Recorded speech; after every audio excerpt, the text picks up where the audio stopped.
weekend mga ka-kitchen at ano po ang inyong luto sa kusina? Ay, na-miss namin ang lechon kawali. Ayan, soft lechon kawali. Kaya, samahan nyo kayong magluto sa ating munting kusina. Miss ko ang lechon kawali. Kaya nagluto tayo, no? Kaya lang, delikado tumatalsik. So, tips, before nyo siya i-flip, ano, ang inyong pork, off nyo muna ang stove hanggang mag-subside ang heat para hindi matalsikan ang inyong mga porcelanang kutis. Ayan, pre-boiled actually itong ating pork. Kasi para lumambot na, mga 30 minutes kung iluto muna.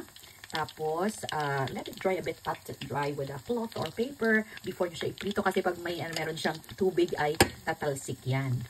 So, ngayon naka-off ang stove, kaya naano ko na siya, nabaliktad. O ito, ano na siya, ito na, brown na.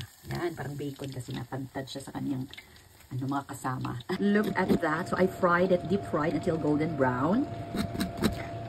Needs high definition microphone. Pero okay na siya, at least na pre-cook at malambot siya. O, diba? So, mag-ano na tayo. Plating na tayo.